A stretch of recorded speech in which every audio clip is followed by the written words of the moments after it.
حدیث مبارک کے اندر آتا ہے حضور کے چچا حضرت عباس رضی اللہ تعالیٰ عنہ نے ابھی تک اسلام کو وہ لے گیا اور جنگ بدر شروع. تو جنگ بدر کے اندر کافر جو تھے وہ تیاری کر رہے تھے مکے کے اندر, لشکر لے کے آ رہے تھے بدر کے میدان کے اندر. ادھر سے حضور پہنچ گئے مدینہ منورہ سے بدر کے میدان کے اندر, اور یہاں مارکا سج رہا ہے, حق و باطل کا پہلا مارکا ہے جنگ بدر. اسلام اور کفر کی پہلی جنگ ہوئی ہے جنگ بدر, کہ کافر آئے پوری طاقت کے ساتھ, اور یہاں مسلمان بڑے قسمہ پرسی کے عالم کے اندر تھے. نہ ہتھیاروں کے بعد ڈھنگ کے تھے, نہ گھوڑا تھا, نہ اونٹ تھے, نہ سواری ڈھنگ کی تھی. بس اللہ کے حکم, اللہ پر بھروسہ کر کے محبوب کے حکم پر چلے. ان کو پتا تھا کہ اللہ کا محبوب جلوہ کرے, اب کوئی پھر فکر کی ضرورت نہیں, اللہ کی مدد آئے. جب کفار سامنے آئے, مقابلے میں آئے, کہیں زیادہ تھی مسلمانوں سے, کہیں زیادہ جدید ترین اسلحے سے لیس تھے. لیکن جب اللہ کے حکم پر میدان میں صحابہ آئے تو اللہ نے ان سینکڑوں کافروں پر مسلمانوں کو فتح عطا فرمایا. سبحان اللہ. پتہ یہ چلا ڈرنا نہیں چاہیے کافروں کی طاقت سے, قوت سے. اگر وہ ظلم کرے تو مسلمانوں کو مقابلے میں آنا چاہیے. یہ نہیں سوچنا چاہیے صاحب اتنے بڑے ہتھیار ہم کیا.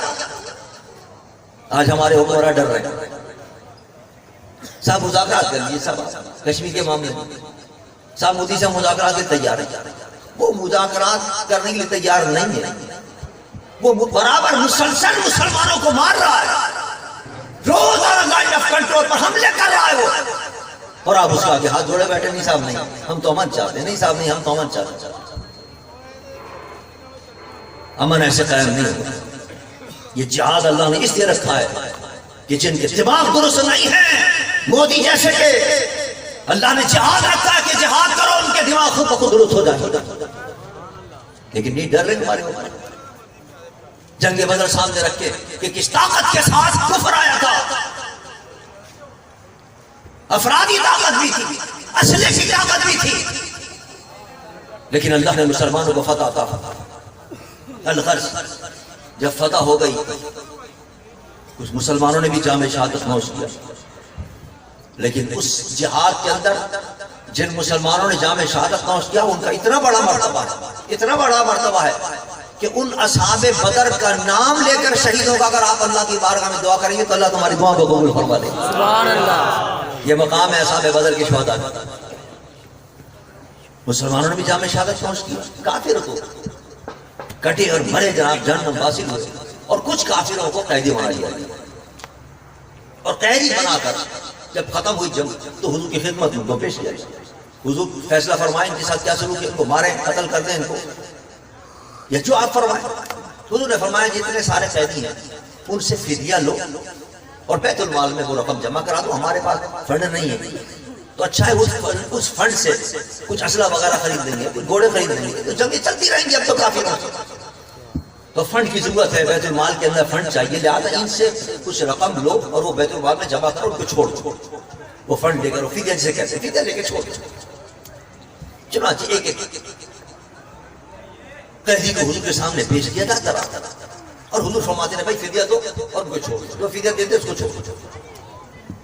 انہی قیدیوں کے اندر حضور کے چچا حضرت عباس بھی تھے, ابھی تک اسلام نہیں لائے تھے, وہ تو آئے تھے وہاں سے لڑنے کے لیے, جنگ کرنے کے لیے. اور جب وہ چلے تھے وہاں سے,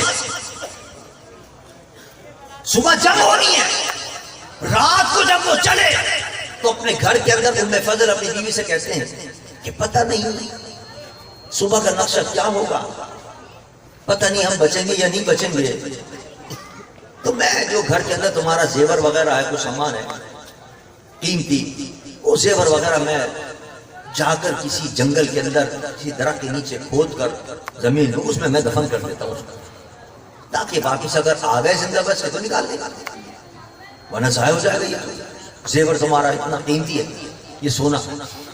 تو وہ رات کی تاریکی کے اندر, صبح جنگ ہو رہی ہے جنگ بدر, رات کو تاریکی کے اندر نکلے مکے کے اندر, اپنی بیوی کا زیور لے کر اور جنگل کے اندر جا کر مکہ شریف کے اندر وہاں ایک درخت کے نیچے انہوں نے کھودا ایک گڑھا، اب وہ سارا زیور دبایا وہاں اور اس کو پورا پاٹ کر اور بالکل صاف کر کے آرام سے گھر آ گیا۔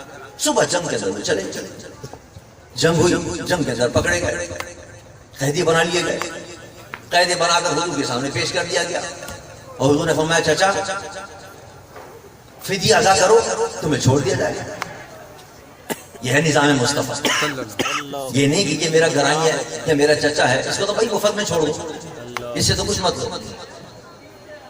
یہ نظام مصطفیٰ یہ نہیں ہوتا کہ اپنا کوئی گرائی ہو، اپنا کوئی ساتھی ہو، اپنا کوئی ایم این اے ہو، اپنا کوئی وزیر ہو، وہ جتنی چاہے کرپشن کرے اس کو فرار کرا دیا جائے، اس کو کوئی پوچھنے والا نہیں۔ اور صاحب فلاں کو پکڑ لو، فلاں کو پکڑ لو، فلاں کو پکڑ لو، بھائی ضرور پکڑیا، کون منع کرتا ہے؟ پوری قوم نالا ہے ایسے لوگوں سے جنہوں نے کرپشن کیا، لیکن جب آپ ناانصافی کریں گے تو پھر قوم بولے گی، پھر کیا ہو جائے گی کہ بھائی اپنے لوگوں تو آپ چھوڑ رہے ہیں جن پر بڑے بڑے کرپشن کے الزامات ہیں، کہیں جناب واٹے کا اسکینڈل ہے، کہیں دواؤں کا اسکینڈل ہے، کہیں شوگر کا اسکینڈل ہے، کوئی ایک اسکینڈل ہے، اربوں روپے کھا گئے عمران خان کے ساتھی، اربوں روپے کھا گئے اور کہہ رہے تھے کہ صاحب میں آیا انصاف کرنے، میرا نام انصاف ہے، تحریک یہ انصاف ہے صاحب کہ اپنے لوگوں کو پکڑ کے اپنے لوگوں کو جناب چھڑوایا جا رہا ہے، باقاعدہ جہاد میں بٹھا کر ان کو رخصت کیا جا رہا ہے اور دوسرا پکڑا جا رہا ہے۔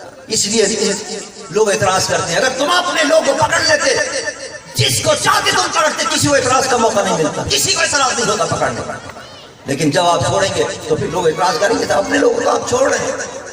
نظام مصطفیٰ یہ ہے، اگر پاکستان کے اندر صحیح معنی میں نظام مصطفیٰ آ جائے تو دوسرے دن امن قائم ہو جائے، یہ پاکستان کی جتنی غلط ہے یہ سب دور ہو جائے، کسی IMF سے پیسہ لینا نہیں پڑے گا۔ عمران خان خود کہا کرتا تھا میں آؤں گا تو ان سب کے پیسے وصول کروں گا، اتنا پیسہ ہمارے پاس آ جائے گا کسی IMF کے پاس جانے کی ضرورت نہیں پڑے گی، کسی ورلڈ بینک کے پاس جانے کی ضرورت نہیں پڑے گی۔ تو کیوں نہیں پیسہ وصول کیا؟ تمہارے اپنے تھے، سب سے پہلے تو ان سے وصول کرتے جو ATM کہلاتا تھا تمہارا، اور اربوں لے کے چلا گیا جس کو تم نے چھوڑ دیا وہاں جہانگیر ترین کو، اس سے پیسے وصول کرتے تو تمہارے کو کیا نام ہے ورلڈ بینک جانے کی ضرورت نہیں پڑتی، اتنا پیسہ اس نے کمایا قوم کا اس ایک کیا نام ہے اسکینڈل کے اندر، شوگر اسکینڈل کے اندر اور کیا نام ہے ہارڈنگ اسکینڈل کے اندر۔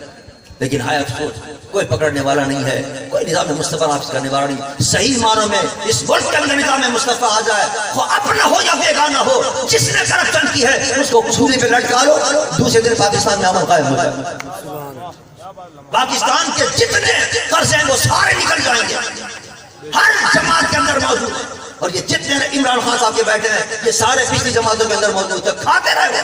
کبھی پھر پیپل پارٹی کے اندر بیٹھ کر انہوں نے کھایا ہے، جب اس کی حکومت آئی، جب نواز شریف کی حکومت آئی، یہی تھے جنہوں نے بیٹھ کر اس کو کھایا تھا، اور آج ان کے ساتھ بیٹھ کر کھا رہے ہیں، اور ان کو چھوڑ دیا گیا، فلاں کو پکڑ لو، فلاں کو پکڑ، سب کو پکڑ گیا، جتنے کرپشن والے ہیں جو تمہارے دائیں بائیں بیٹھے ان کو بھی پکڑو، جو تمہارے مخالف ہیں ان کو پکڑو۔ دیکھو پاکستان کے اندر سے کوئی قرض لینے کی ضرورت نہیں پڑے گی، نہ IMF کے پاس جانے کی ضرورت پڑے گی، نہ ورلڈ بینک کے پاس جانے کی ضرورت پڑے گی، بلکہ اللہ اتنا عطا کر دے گا کہ جو دوسرے ممالک ہیں تم سے آگے قرض لیں گے۔ سبحان اللہ۔ سن 60 کی دہائی میں یہی تو تھا نا، جرمنی قرض لیتا تھا ہم سے، جرمنی حیران ہو گیا اتنا بڑا ملک پاکستان سے قرض لیتا تھا، اور آج پاکستان کا عالم جو کہ ہم بھیک مانگتے پھر رہے ہیں، کبھی امارات کے پاس جا رہے ہیں، کبھی سعودی میں جا رہے ہیں، کبھی کہیں جا رہے ہیں، کبھی بھیک مانگے مشہور ہو گئے پوری دنیا کے اندر، اور پھر بھی نہیں سنبھل رہی حکومت، پھر بھی جناب مہنگائی کہیں سے کہیں پہنچ گئی، بات کہیں سے کہیں پہنچ گئی۔ عرض کر رہا تھا کہ حضور نے فرمایا چچا یہ نظام مصطفیٰ ہے، یہ نہیں کہ تم میرے چچا کو تمہیں چھوڑ دیا جائے گا، جس طرح دوسرے قیدیوں سے فدیہ دیا گیا ہے تم بھی فدیہ دے دو، تمہیں بھی چھوڑ دے۔ چچا کیا کہتے ہیں؟ حضرت عباس ابھی تک اسلام نہیں لائے، کہتے ہیں محمد میرے پاس اتنے پیسے کہاں ہیں، میرے پاس اتنی دولت کہاں ہے میں فدیہ ادا کروں گا، کچھ ہوتی دولت تو میں دیتا نا، میرے پاس کہاں سے جو میں فدیہ ادا کروں گا۔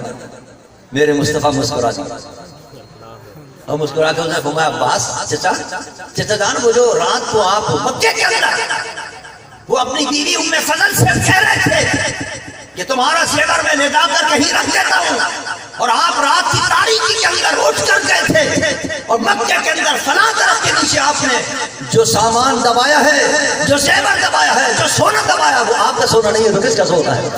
حیران رہ گئے کہ میں کے اندر اپنی بیوی سے بات کر رہا ہوں، اس بات کی محلے میں کسی کو پتہ نہیں تھا، میرے بچوں میں کسی کو پتہ نہیں تھا، صرف میں جانتا تھا یا میری بیوی جانتی تھی۔ اور جب میں گیا ادھر ادھر میں نے دیکھ لیا، رات کی تاریکی تھی، رات کی تاریکی کے اندر ہاتھ سے ہاتھ سنائی نہیں دے رہا تھا، اور وہ بھی جنگل کے اندر ایک جگہ میں نے رکھا ہے۔ لیکن مصطفیٰ کو کیسے پتا چل گیا؟ اے محمد آپ کو کیسے پتا چل گیا؟ فرمایا وہ کائنات کا رب، اس نے مجھے یہ علم عطا فرما دیا۔ سبحان اللہ۔ وہ علم عطا کرنا الرحمن، اللہ نے فرمایا اپنے محبوب کے لیے الرحمن علم القرآن خلق الانسان علمہ البیان۔ سبحان اللہ۔ رحمان نے اپنے محبوب کو قرآن سکھا دیا، اور قرآن کے اندر کیا ہے؟ بلا رتب بلا یابس الا فی کتاب مبین۔ اللہ فرماتا ہے ہر خوش کو ہر چیز کا علم ہم نے قرآن میں رکھ دیا ہے، اور یہ سارا قرآن ہم نے محبوب کو سکھا دیا۔ سمجھ لو ساری کائنات کا علم ہم نے مصطفیٰ کو عطا کر دیا۔ سبحان اللہ۔ مزید ویڈیو دیکھنے کے لیے ہمارے چینل کو ابھی سبسکرائب کریں